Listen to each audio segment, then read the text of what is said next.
Hello stenographers, be ready for the dictation.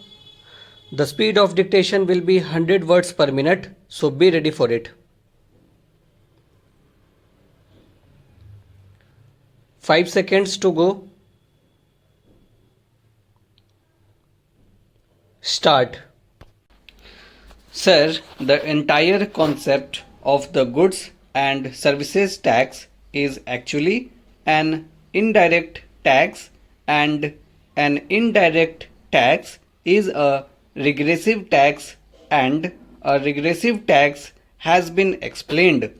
All of us know what a regressive tax is and how it burdens the poor much more, and it should not burden those people for whose welfare we are all supposed to work for.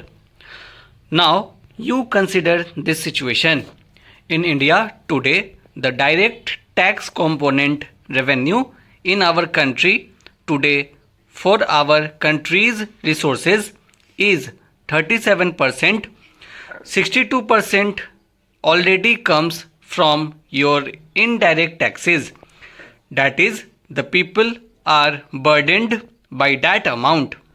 In the last budget, which the Honorable Finance Minister presented, he said indirect taxes have been hiked to the tune of around 20,000 crores of rupees, while the direct taxes have been reduced by over 1,000 crores. What are you doing? Enriching the rich and impoverizing the poor.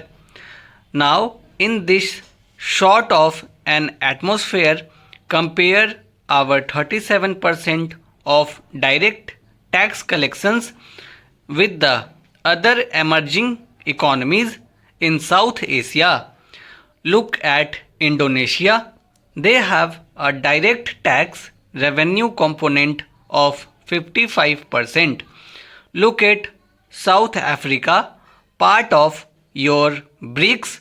They have a direct tax revenue component of 57%.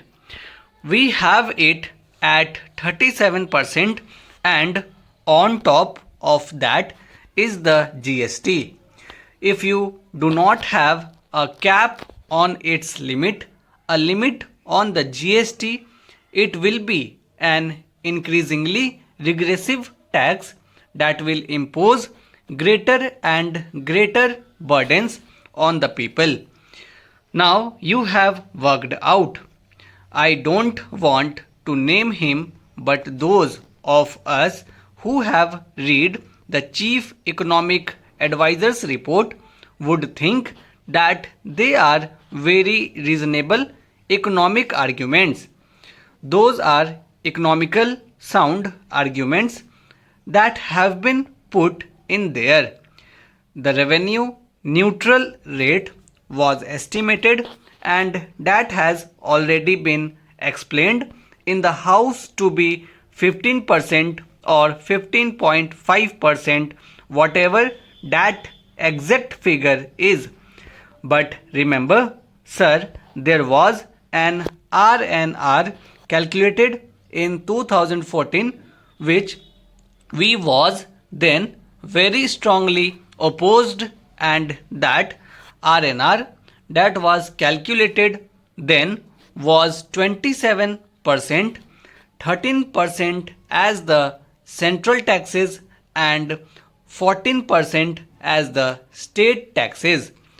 This is a very heavy burden on the people who are also hit by heavy inflation.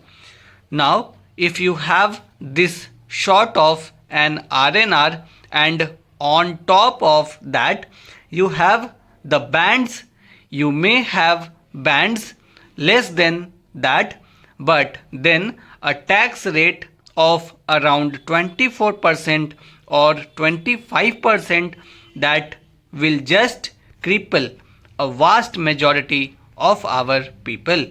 I have said this before. What is the reality today?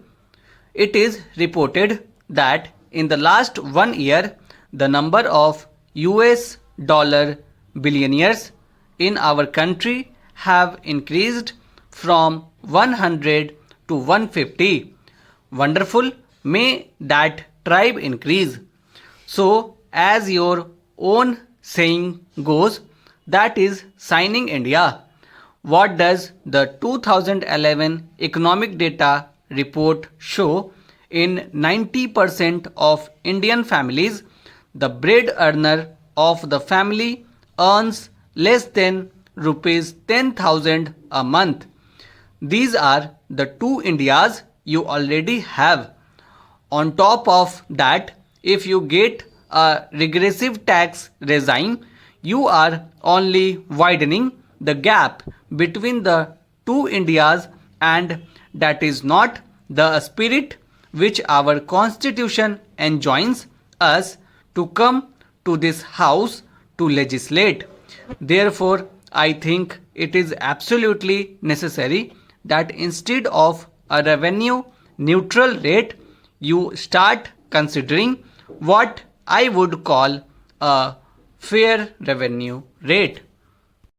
I am seriously suggesting to the Honorable Finance Minister that this be considered as a fair revenue rate and to work on it.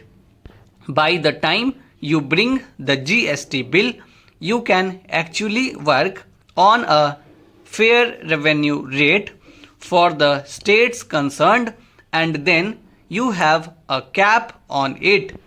So that assurance must also come when the GST bill is brought before us.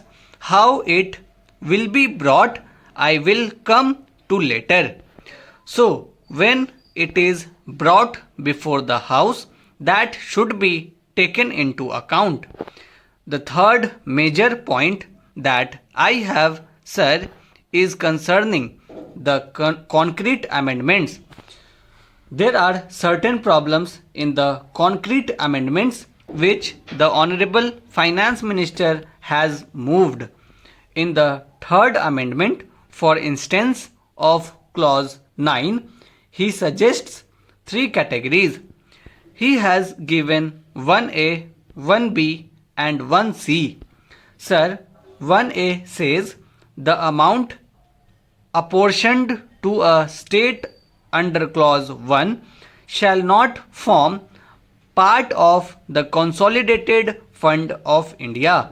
Yes, because it has to be shared.